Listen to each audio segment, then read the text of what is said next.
Bismillahirrahmanirrahim. Assalamualaikum warahmatullahi wabarakatuh. Selamat siang semuanya. Kali ini kami dari kelompok 5 akan mempresentasikan tentang mata kuliah manajemen perkantoran dalam materi manajemen arsip. Yang kali ini kelompok 5 ini terdiri dari 4 orang. Yang pertama saya Muhammad Hotibul Umam, lalu ada Marcelina Kuncaraningsih, lalu ada Ingrid Natasha Simorangkir, dan terakhir Giswa Aulia Devi. Berikutnya. Baik, definisi arsip akan dijelaskan oleh rekan saya. Oke, yang pertama itu ada definisi arsip. Arsip adalah catatan atau bukti dari berbagai kegiatan atau peristiwa yang dibuat dan diterima lembaga negara, organisasi, atau individu yang dapat berbentuk berbagai media. Dan di sini arsip juga memiliki peran penting dalam mencatat aktivitas seperti transaksi bisnis dan keputusan manajerial. Setelah pengertian arsip, di sini ada juga pengertian manajemen. Manajemen merupakan serangkaian aktivitas yang mencakup pengaturan, penataan, dan pengelolaan suatu hal agar tujuan yang telah ditetapkan sejak awal dapat dicapai secara efektif dan lancar.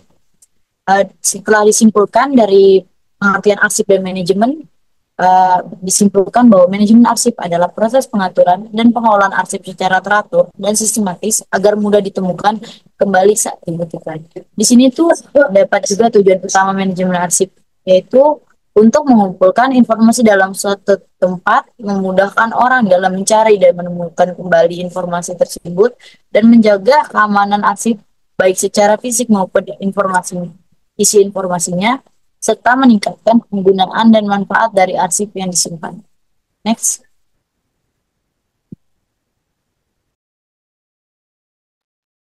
Selanjutnya ada jenis-jenis arsip. Berdasarkan pengertian sebelumnya bahwa arsip adalah dokumen yang memiliki nilai penting untuk proses pencatatan, pengelolaan, dan juga pengambilan keputusan di suatu organisasi. Nah, karena arsip merupakan bagian dari sistem informasi, maka arsip tidak hanya berfungsi sebagai rekaman administratif, tapi juga sebagai bukti hukum dan sejarah yang bisa mendukung transparansi dan juga akuntabilitas. Nah, jenis-jenis arsip ini terbagi menjadi 5, yaitu ada berdasarkan frekuensi penggunaan arsip atau berdasarkan fungsinya, yang kedua berdasarkan sifat kepentingannya, yang ketiga berdasarkan bentuk fisiknya, yang keempat berdasarkan subjek atau isinya, dan yang kelima berdasarkan tingkat penyimpanan atau pemeliharaannya. Boleh next?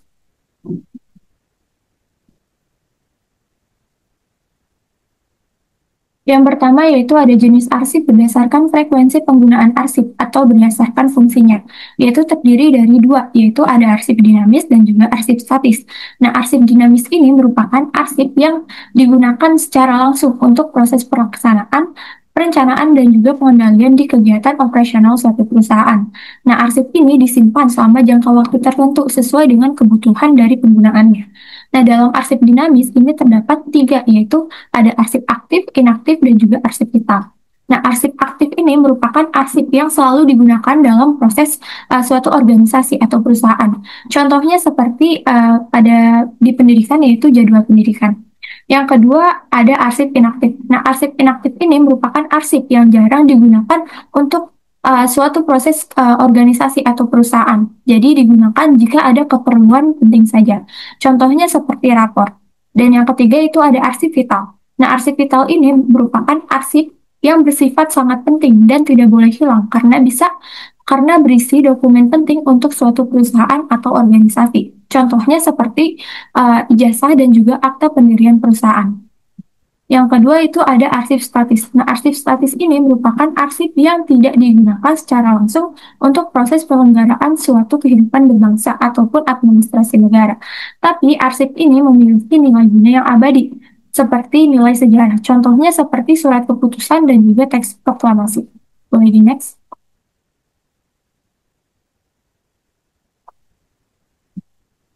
Selanjutnya ada jenis arsip berdasarkan sifat kepentingannya. Terbagi menjadi 4, yaitu ada arsip non-esensial atau essential record. Nah, arsip ini merupakan arsip yang tidak memerlukan pengolahan lebih lanjut karena masa gunanya sudah habis setelah selesai dibaca. Contohnya seperti surat undangan. Dan yang kedua itu ada arsip yang diperlukan atau useful record. Nah, arsip ini merupakan arsip yang memiliki nilai guna sementara dan bisa disimpan selama jangka waktu 2-3 tahun. Contohnya seperti surat, arsip permohonan cuti, dan juga daftar hadir pegawai. Yang ketiga itu ada arsip penting atau important record. Nah, arsip ini adalah arsip yang memiliki nilai hukum, pendidikan, keuangan, dan juga dokumen untuk bisa membantu kelancaran di suatu operasional kegiatan. Nah, dalam arsip penting ini dapat disimpan dalam jangka waktu 3 tahun ke atas. Contohnya seperti surat perjanjian sewa menyewa dan juga surat keputusan. Dan yang terakhir itu ada arsip vital atau vital record. Nah, arsip ini merupakan arsip yang bersifat permanen dan disimpan selamanya karena memiliki nilai guna yang sangat penting dan tidak boleh hilang. Oleh karena itu, arsip ini harus bisa disimpan secara terus-menerus karena penting bagi kelangsungan suatu organisasi atau perusahaan. Contoh arsip vital ini itu seperti akta pendirian perusahaan, buku induk pegawai, dan juga dokumen kepemilikan resmi. Boleh di next?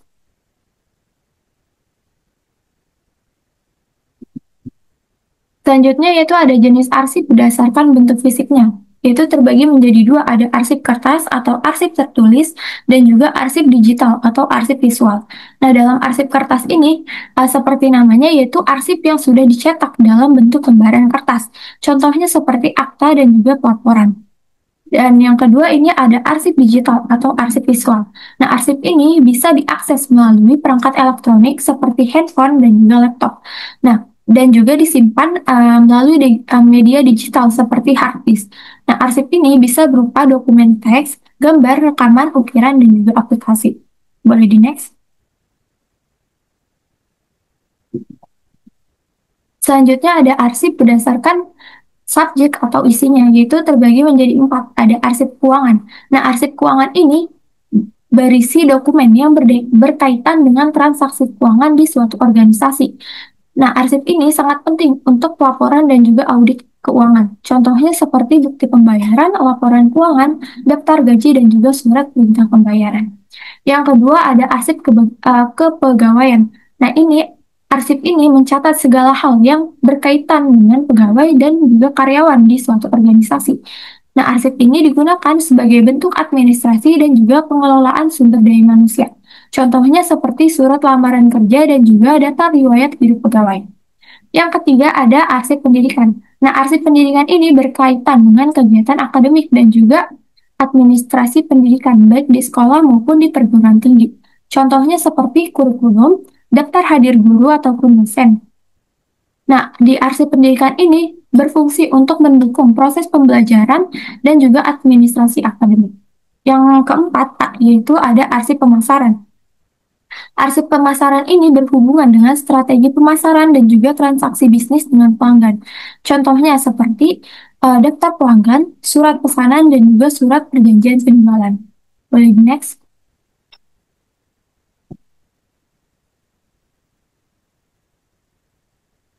Selanjutnya ada jenis arsip berdasarkan tingkat penyimpanan atau pemeliharaannya. Terbagi menjadi 3, yaitu ada arsip pemerintah, sentral, dan juga unit. Nah, arsip pemerintah ini merupakan arsip yang memiliki nilai sejarah, hukum, ataupun administratif yang tinggi dan bisa disimpan secara nasional di lembaga seperti Arsip Nasional Republik Indonesia ataupun ANRI, dan jika disimpan di tiap ibu kota ataupun daerah bisa disebut sebagai ARDA atau arsip daerah. Nah, yang kedua ini ada arsip sentral. Arsip sentral ini merupakan arsip yang disimpan di satu pusat penyimpanan, jadi gabungan dari seluruh arsip-arsip unit dan disimpan seperti badan arsip atau pusat dokumentasi organisasi. Contohnya seperti kontrak kerja karyawan, dokumen legal perusahaan, dan juga arsip penting lainnya bisa disimpan di Departemen Arsip Pusat. Dan yang ketiga itu ada arsip unit. Arsip unit ini merupakan arsip yang disimpan di masing-masing divisi atau bagiannya sesuai dengan kebutuhan dari operasionalnya. Contohnya seperti di bagian keuangan itu menyimpan nota, kwitansi, dan juga laporan keuangan bulanannya di lemari arsipnya.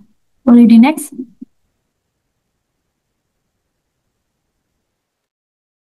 Nah, selanjutnya ada pengelolaan kearsipan. Apa itu pengelolaan kearsipan? Pengelolaan kearsipan adalah kegiatan yang berhubungan dengan penerimaan warkat, pencatatan, penyimpanan, pengiriman, penyusutan, hingga pemusnahan warkat. Pengelolaan arsip ini dan juga diartikan sebagai manajemen arsip, yaitu tahapan di mana sebuah organisasi mengatur arsip yang dihasilkan maupun yang diterima dalam berbagai bentuk dan media. Dalam Undang-Undang Republik Indonesia Nomor 43 Tahun 2009 Pasal yang ketiga C tentang kearsipan menyatakan bahwa tujuan kearsipan adalah untuk menjamin terwujudnya pengelolaan arsip yang andal dan pemanfaatan arsip sesuai dengan ketentuan peraturan perundang-undangan. Tujuan lainnya seperti agar arsip dapat terjaga dengan baik, teratur, aman, serta terhindar dari kerusakan ataupun kehilangan. Yang kedua ada agar dapat ditemukan dengan cepat dan akurat saat diperlukan, menghemat waktu dan tenaga yang digunakan, menghemat ruang penyimpanan, menjaga kerahasiaan arsip, memelihara keberlangsungan arsip, dan yang terakhir untuk menjamin pertanggungjawaban dalam perencanaan, pelaksanaan, dan pengelolaan kegiatan. Apa saja faktor yang mempengaruhi pengelompokan arsip? Yang pertama ada ruang penyimpanan arsip. Ruang penyimpanan dokumen atau arsip sebaiknya harus dijaga dalam keadaan kering dan bersih, agar dokumen-dokumen tersebut terlindungi dari berbagai kerusakan. Selain itu, ruangan ini juga perlu memiliki lokasi yang cukup luas untuk memastikan bahwa semua arsip dapat disimpan dengan baik.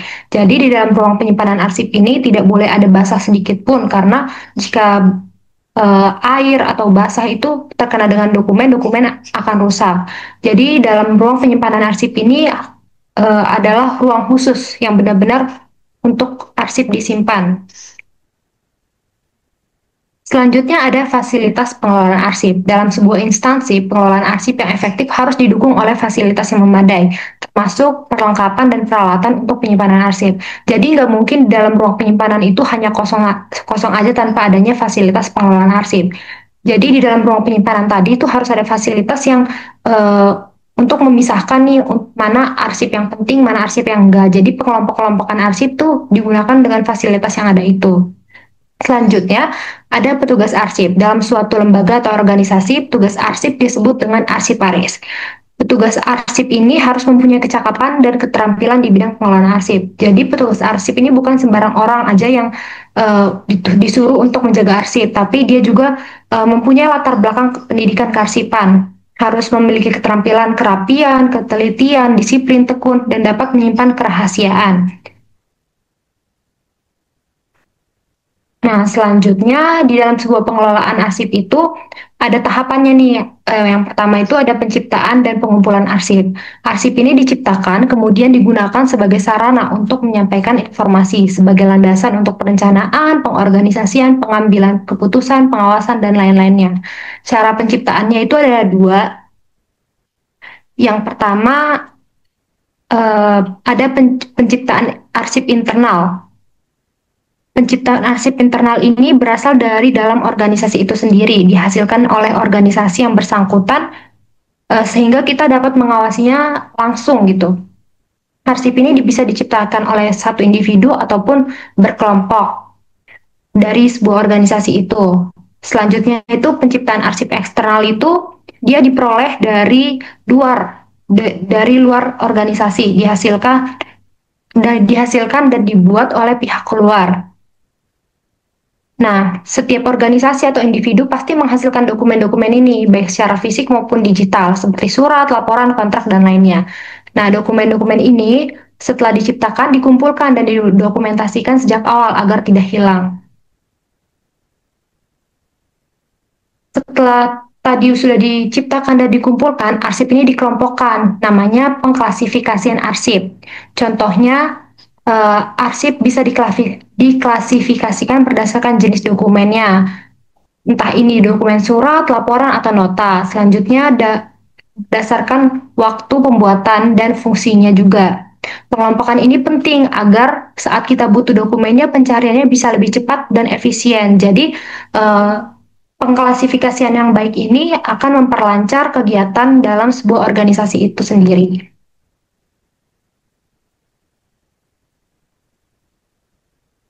Selanjutnya dilanjutkan oleh rekan saya.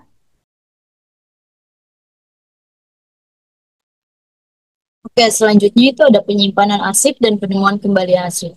Di sini sistem penyimpanan arsip adalah metode yang digunakan untuk menyimpan dokumen dengan tujuan mempermudah proses penyimpanan dan mempercepat pencarian saat diperlukan. Sistem ini itu terbagi menjadi dua jenis. Yang pertama berdasarkan urutan abjad dan berdasarkan angka.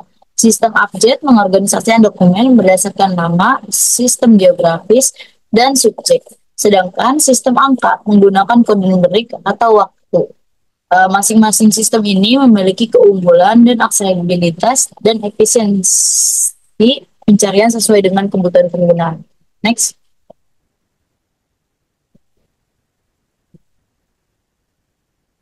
Yang pertama di sini itu ada sistem abjad. Sistem ini menyusun dokumen berdasarkan urutan alfabet dari nama yang menjadi kata kunci dokumen tersebut. Dokumen ini dapat diurutkan secara alfabet, baik secara kata dan kata maupun huruf dan huruf. Keunggulan dari sistem ini meliputi kemudahan pencarian, struktur yang terorganisasi, fleksibilitas dalam menangani dokumen dari berbagai sumber, serta kemudahan dalam pengingatan karena berbasis nama. Terus yang kedua di sini itu ada sistem geografis. Sistem geografis adalah sistem metode penyimpanan dokumen berdasarkan lokasi atau nama tempat, asal, dan tujuan. Sistem ini lebih efisien dibanding pengelompokan berdasarkan nama individu atau badan organisasi atau isi dokumen. Dan penerapannya itu mencakup perusahaan dengan cabang di berbagai lokasi. Terus yang kedua itu ada organisasi yang beroperasi berdasarkan wilayah.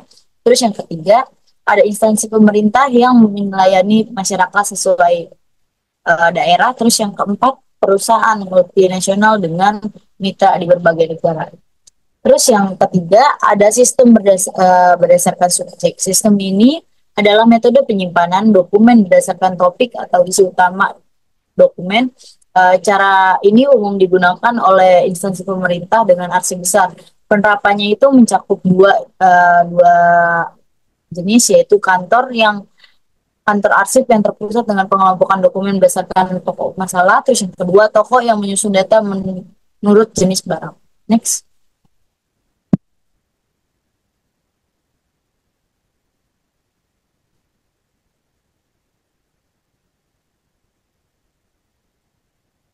Sistem nomor menyimpan dokumen dengan kode angka sebagai nama pengganti. Penerapannya meliputi satu, perusahaan asuransi dan bank yang mengelola data berdasarkan nomor polis atau rekening. Terus yang kedua, organisasi yang menyusun surat keputusan dengan nomor identifikasi. Terus yang ketiga, lembaga pendidikan yang menyimpan dokumen siswa berdasarkan nomor induk. Terus di sini yang keempat, ada penyimpanan faktur transaksi berdasarkan nomor transaksi. Terus setelah sistem nomor, di sini juga terdapat sistem kronologis menyimpan dokumen berdasarkan urutan waktu seperti tanggal, bulan, dan tahun. Sistem ini itu umumnya digunakan di kantor kecil dengan pencatatan melalui buku agenda. Meskipun sistem ini mudah untuk penyimpanan, sistem ini kurang efektif untuk dokumen dalam jumlah besar dan menyulitkan pencarian karena jarang dicari berdasarkan tanggal. Next.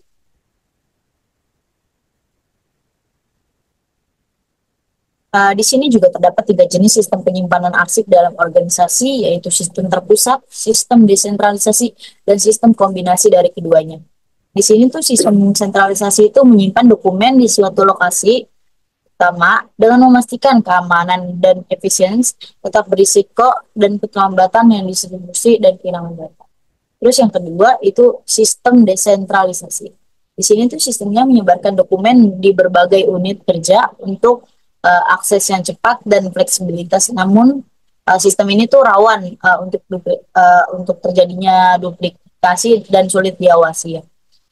Yang ketiga itu ada sistem kombinasi, di mana sistem sentralisasi dan sistem desentralisasi itu digabungkan menjadi satu sistem. Di sini menyimpan arsip utama secara terpusat dan dokumen operasionalnya di unit kerja. Keuntungannya mencakup efisiensi dan kontrol yang lebih baik, tetapi bisa juga menghadapi tantangan dalam keseragaman dan aksesibilitas. Next.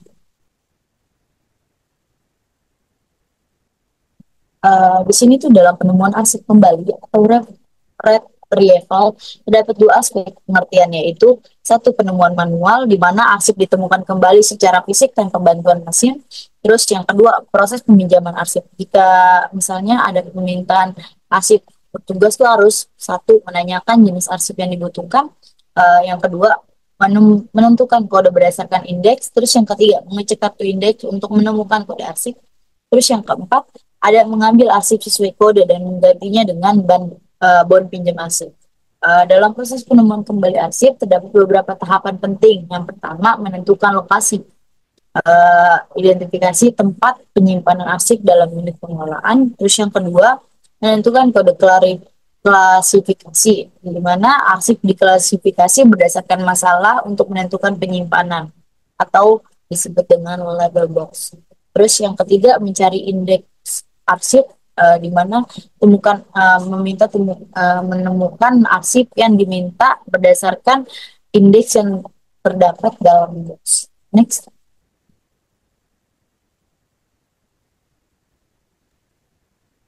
Selanjutnya akan dijelaskan oleh rekan saya. Selanjutnya ada penggunaan dan pemeliharaan arsip. Penggunaan arsip dan pemeliharaan arsip merupakan kegiatan menyajikan dan memanfaatkan arsip bagi kepentingan organisasi dengan tetap menjaga keautentikan, keamanan, keutuhan, serta keselamatan arsip. Tahap ini dapat dilakukan yang pertama dengan jika ada pimpinan atau staf yang membutuhkan arsip dan mau meminjam arsip, itu harus dilakukan melalui petugas arsip dengan mengikuti prosedur peminjaman yang telah ditetapkan.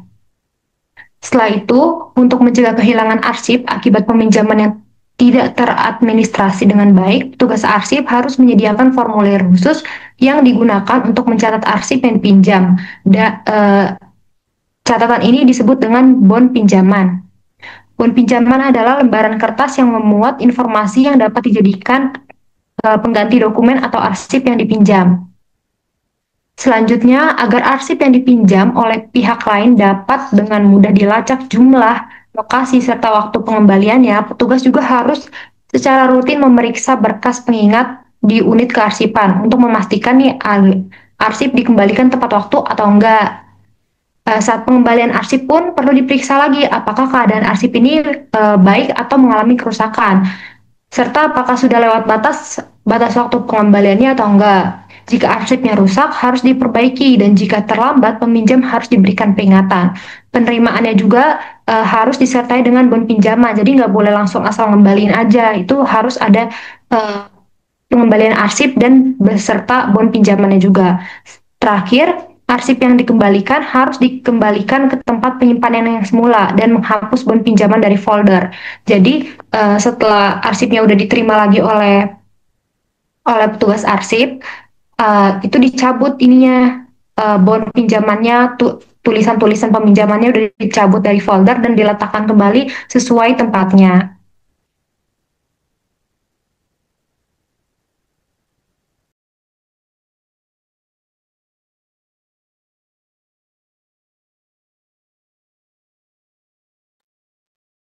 Selanjutnya akan dijelaskan oleh rekan saya.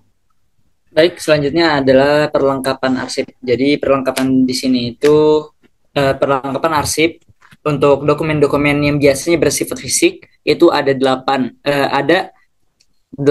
macam tempat untuk menyimpan arsip. Boleh di next. Nah, yang di situ yang pertama itu ada yang disebut dengan map. Dia itu semacam map yang biasa terbuat dari kertas dan biasa untuk menyimpan dokumen-dokumen. Mungkin beberapa lembar kertas tidak bisa menyimpan banyak kertas. Dan selanjutnya itu ada guide. Biasanya itu di sini dikumpulkan beberapa map di situ dan ditandakan, biasanya itu untuk memudahkan perincian arsip berdasarkan mungkin jenis atau yang tadi sudah disampaikan oleh rekan-rekan saya sebelumnya. Dan setelah itu ada filing cabinet untuk bisa meletakkan guide atau juga bisa map, tergantung dari masing-masing kegunaan dari filing cabinet itu sendiri, dan biasanya masing-masing instansi itu juga berbeda. Ya, lalu selanjutnya itu ada folder yang di sini itu biasanya di dalamnya itu terdapat beberapa lembar, beberapa bukan lembar, seperti pengait. Jadinya setiap kertas itu nanti ada pengaitnya, nanti akan disimpan dan ditumpuk, dan nanti akan disimpan juga bisa di filing cabinet dan di rak arsip setelahnya di sini. Lalu ada rak arsip di sini yang sudah saya sebutkan untuk penyimpanan folder juga bisa, dan mungkin bisa di next. Selanjutnya itu ada almari arsip, card index, dan rotary. Mungkin untuk almari arsip dan rotary itu kegunaannya itu hampir sama dengan sebelumnya dengan lemari arsip, dan untuk card index ini itu biasanya lebih seperti workcard ataupun dokumen-dokumen yang biasanya bersifat rahasia juga, dan biasanya ukurannya itu relatif lebih kecil. Boleh di next. Selanjutnya adalah langkah-langkah penyusutan arsip.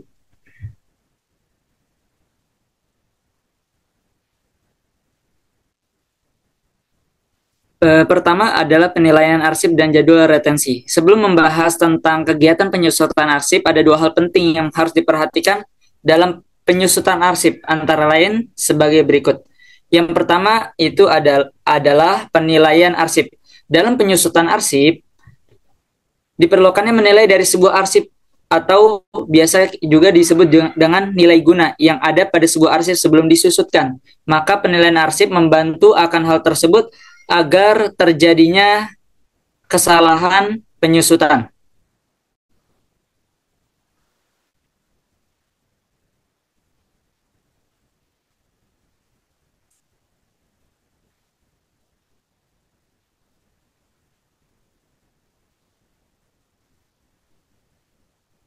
Biasanya, berdasarkan Undang-Undang Nomor 43 Tahun 2009 tentang kearsipan, ada beberapa tujuan dari penilaian arsip itu, yaitu yang pertama adalah agar ruang penyimpanan tidak penuh dengan arsip yang sudah tidak terpakai.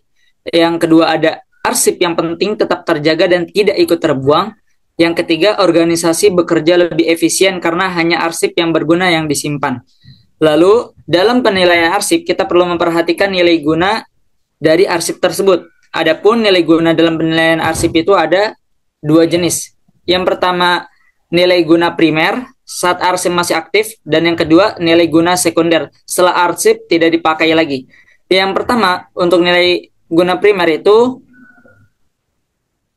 ada 4 nilai guna, yaitu sebagai bentuk administratif, persuratan, lalu ada nilai guna hukum, ada keuangan, dan fungsional. Lalu untuk nilai guna sekunder itu terdiri dari 3. Ada untuk nilai guna ilmiah, biasa bersifat statis, dan nilai sejarah, dan nilai budaya. Biasanya yang pertama itu nilai guna primer untuk arsip dinamis, dan yang kedua nilai guna sekunder itu biasa digunakan untuk arsip statis. Berdasarkan Peraturan Kepala ANRI Nomor 6 Tahun 2009 terkait langkah-langkah penilaian arsip itu sebagai berikut. Yang pertama, inventarisasi arsip yang akan dinilai, lalu penilaian dilakukan dengan mempertimbangkan fungsi, bentuk, dan konteks penciptaan arsip. Yang ketiga, tabel jenis-jenis nilai guna arsip. Yang keempat, penetapan retensi dan tindakan akhir berdasarkan nilai guna. Yang terakhir itu pendokumentasian dan pelaporan hasil penilaian. Lalu yang kedua ada jadwal retensi arsip. Dalam kearsipan, setiap arsip memiliki rentang waktu berapa lama sebuah arsip disimpan. Dan jadwal retensi arsip membantu dalam penyusutan arsip agar dapat mensusutan arsip secara efektif dan efisien. Berdasarkan Undang-Undang Nomor 43 Tahun 2009 disebutkan bahwa tujuan dari JRA itu sendiri, tujuan jadwal retensi arsip itu adalah yang pertama menentukan masa simpan arsip secara tepat, yang kedua menjadi dasar hukum penyusutan arsip, yang ketiga menjamin akuntabilitas pengelolaan arsip, dan yang terakhir mendukung efisiensi dan efektivitas organisasi. Boleh di next.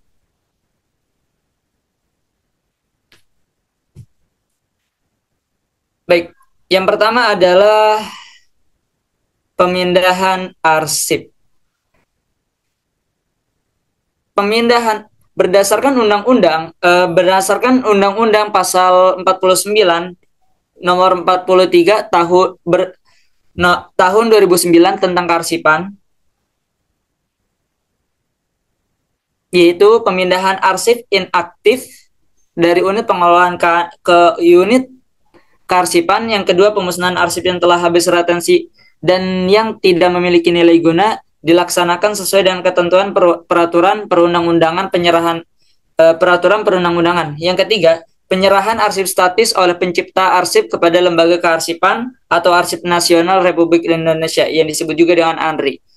Dalam sistem penyusutan arsip itu melalui 3 tahap cara, yaitu pemindahan arsip, penyerahan arsip, pemusnahan arsip dan penyerahan arsip. Boleh di next.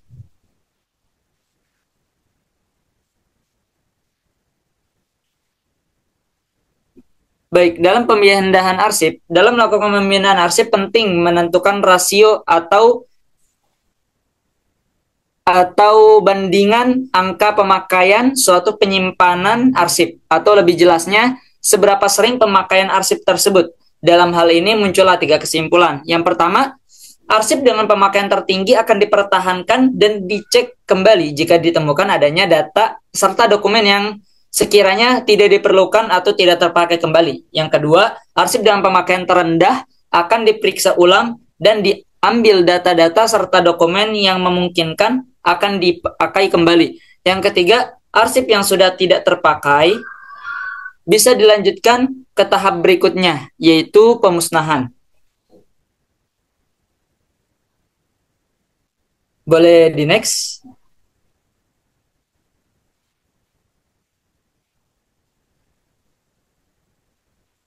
Berikutnya ada penyerahan arsip. Untuk langkah penyusutan ini jarang dilakukan dan biasanya melibatkan 2 pihak lembaga kenegaraan, yaitu unit kearsipan kementerian dan lembaga kearsipan. Yang biasanya itu juga dalam penyerahan arsip ini itu bersifat arsip statis. Dalam langkah ini juga terdapat beberapa prosedur yang berlaku dengan singkatan mau tahu. Adapun itu sebagai berikut. Yang pertama, melakukan pemilahan. Yang kedua, unit kearsipan kementerian membuat surat usul serah yang ditujukan kepada kepala ANRI. Yang ketiga, tim ANRI melakukan verifikasi lapangan atau verifikasi terhadap dokumen atau arsip yang akan diserahkan. Yang keempat, ANRI membuat surat penetapan arsip yang diserahkan. Yang kelima, unit kearsipan kementerian membuat surat keputusan menteri. Yang keenam, unit kearsipan kementerian menyerahkan arsip kepada ANRI. Boleh di next. Yang terakhir adalah pemusnahan arsip. Bahwa pemusnahan arsip oleh pencipta arsip memiliki 7 tahapan.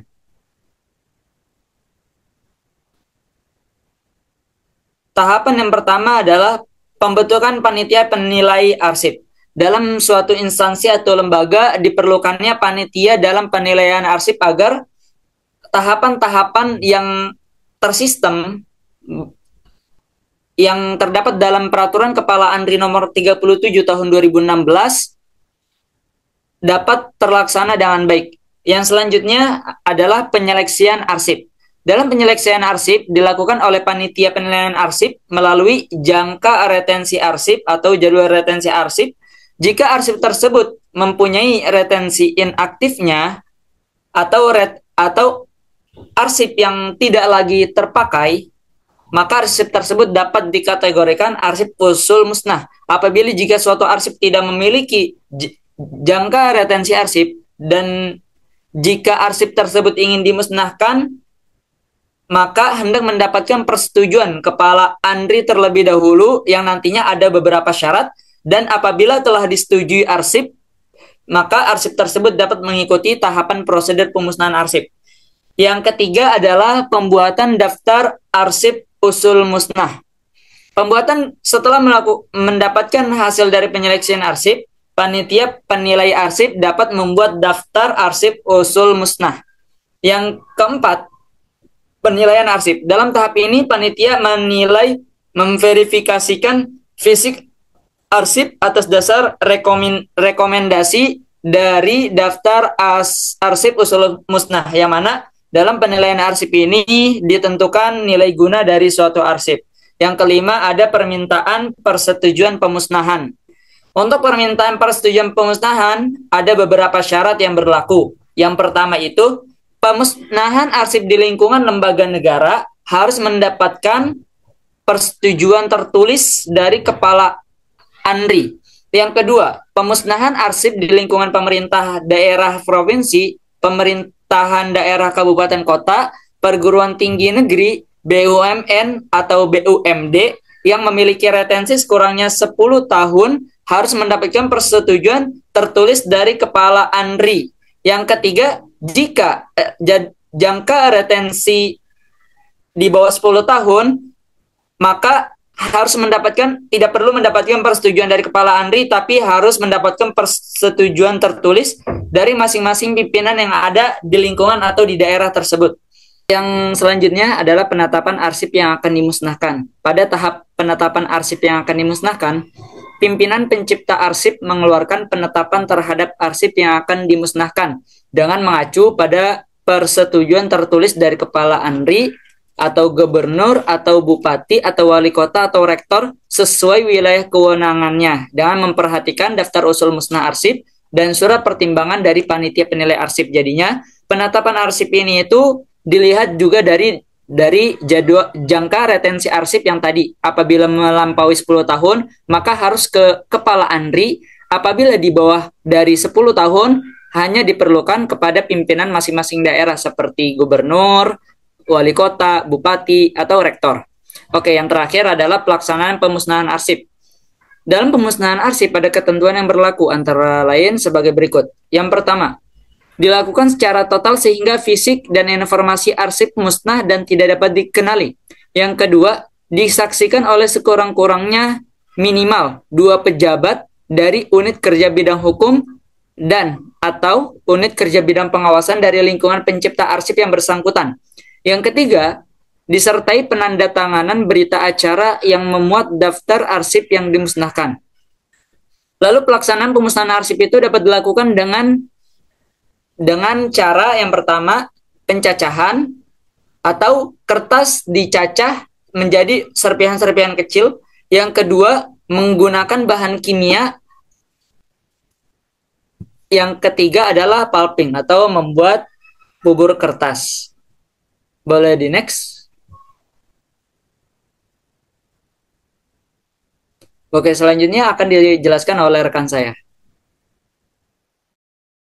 Oke, selanjutnya itu ada karakteristik kearsipan yang efektif. Nah, arsip yang efektif ini memiliki peran penting untuk bisa mendukung kelancaran administrasi dan juga operasional di suatu organisasi.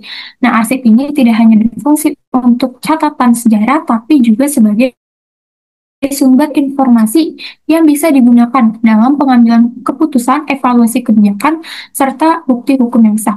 Nah, karakteristik kearsipan yang efektif ini terbagi menjadi 6, yaitu lengkap atau komplit, tetap atau fix, yang ketiga bermakna atau konseptual, yang keempat terhubung atau organik, yang kelima resmi atau otoritatif atau official, dan yang keenam itu ada unik. Boleh next. Nah, karakteristik kearsipan yang pertama yaitu lengkap. Nah, arsip ini harus bisa memiliki keterkaitan antara unsur struktur, isi, dan juga konteksnya. Nah, informasi ini penting seperti tanggal, nama pembuat, penerima, dan juga isi dokumen. Nah, alasannya karena kelengkapan ini menjamin keutuhan informasi sehingga arsip yang digunakan bisa sebagai sumber data yang bisa dipercaya, baik untuk kebutuhan administratif maupun kebutuhan hukum. Yang kedua itu ada tetap atau fix. Nah, setelah arsip ini dibuat, isi arsip itu tidak boleh diubah karena ketetapan isi bisa menjamin bahwa arsip sudah bisa dijadikan sebagai bukti otentik dan juga sah, sehingga menghindari manipulasi informasi yang dapat menimbulkan kesalahpahaman atau penyalahgunaan data. Yang ketiga yaitu bermakna atau konseptual. Nah, arsip ini harus memiliki makna dan juga tujuan yang jelas, yang sesuai dengan kebijakan dan kegiatan organisasi. Nah, penggunaan arsip juga perlu memahami konteksnya karena tanpa pemahaman konteks, isi arsip bisa saja disalahartikan sehingga makna yang jelas bisa memastikan bahwa informasi yang dibiarkan secara tepat dan relevan terhadap tujuan organisasi. Boleh next?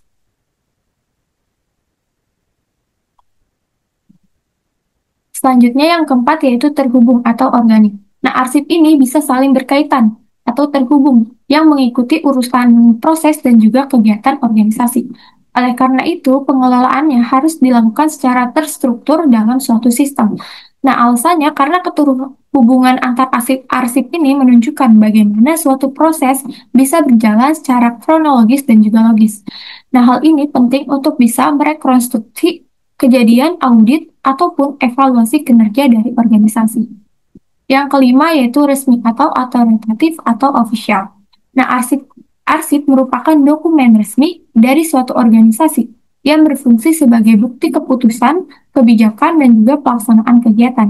Nah, keaslian ini harus dijaga karena arsip resmi mencerminkan legitimasi tindakan atau kebijakan yang diambil. Dengan menjaga keasliannya, maka organisasi memiliki dasar hukum yang kuat jika diperlukan dalam proses audit atau sengketa.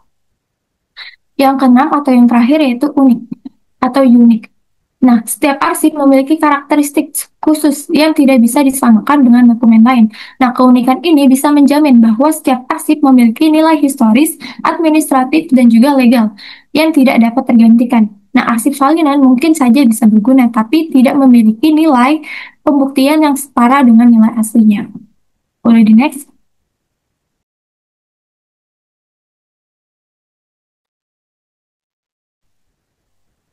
Baik, selanjutnya ada materi mengenai digitalisasi kearsipan. Apa itu digitalisasi kearsipan? Digitalisasi ini merupakan kombinasi dari sumber daya manusia dalam bentuk pengetahuan, keterampilan, dan teknik dengan bahan dasarnya itu peralatan atau teknologi, yaitu peralatan mesin dan komputer. Seiring perkembangan teknologi informasi yang pesat, hal ini menyebabkan perubahan media penyimpanan arsip yang dari awalnya penyimpanan konvensional atau tradisional menjadi penyimpanan dalam format digital untuk memudahkan dalam pencarian dokumen yang penting dalam sebuah organisasi.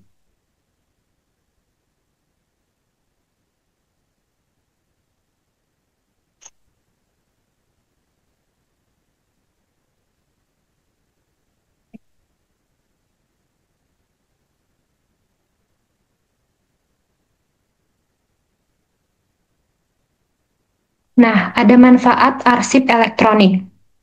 Manfaat penggunaan sistem pengelolaan secara elektronik ini ada beberapa hal. Yang pertama, untuk mempercepat penemuan arsip tanpa meninggalkan meja kerja.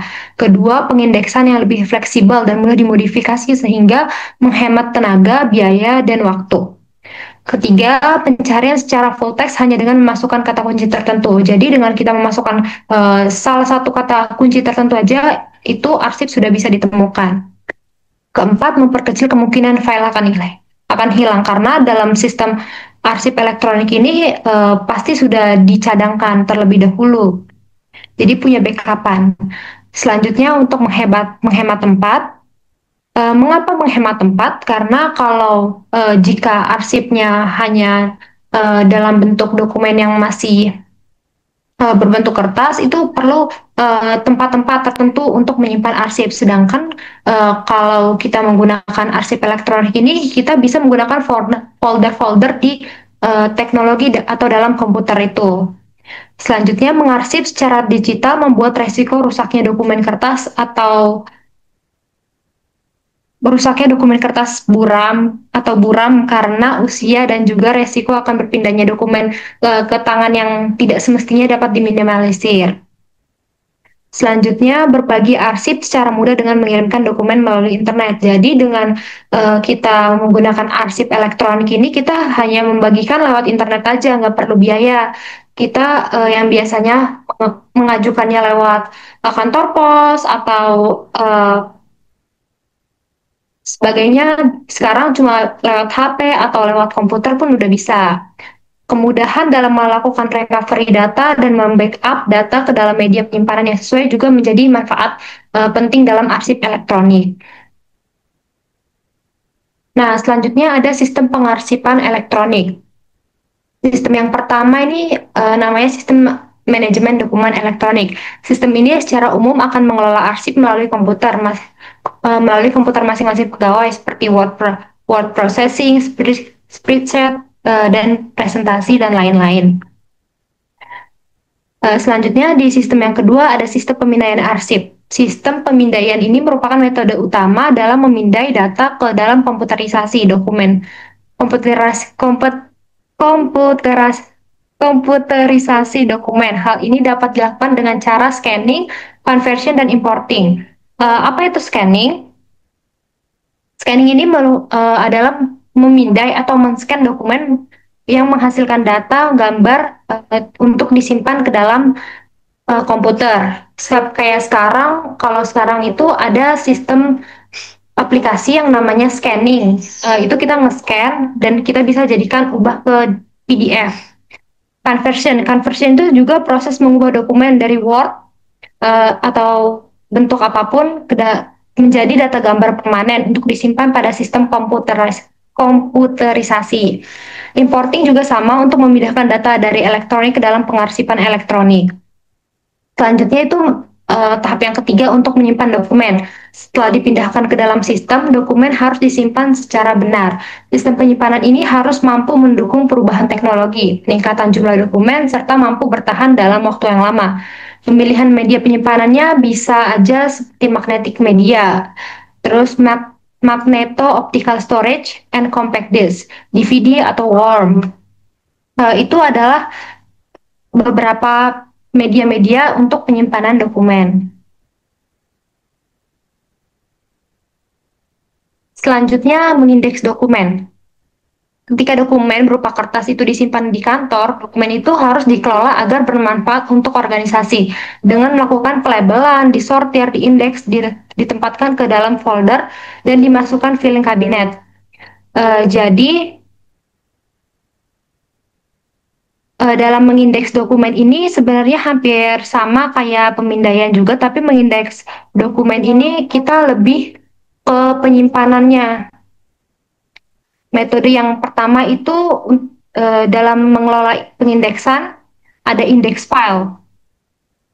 Index file itu menggunakan kategorisasi, tema, dan kata kunci sebagai metode tradisional yang digunakan dalam dokumen kertas. Terus ada full text atau indexing dengan menginstal software optical character, menjadikan pengindeksan lebih mudah dan cepat dibandingkan menggunakan kata-kata kunci lainnya. Selanjutnya, ketiga ada folder atau file structure.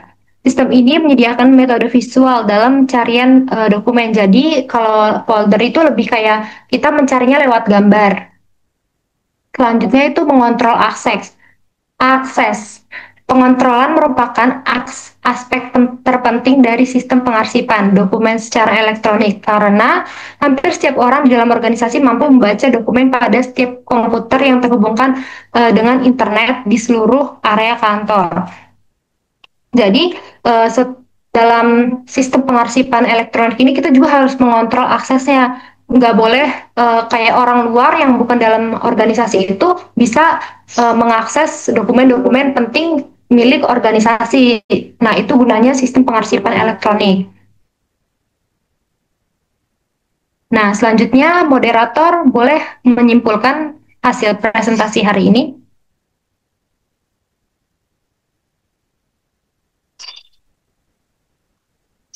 Baik, kesimpulan dari presentasi kelompok 5 hari ini adalah pengelolaan kearsipan memegang peranan yang sangat penting dalam pengelolaan setiap organisasi. Arsip yang dikelola dengan baik akan memperkuat sistem administrasi organisasi dan meminimalisir risiko kehilangan informasi yang krusial.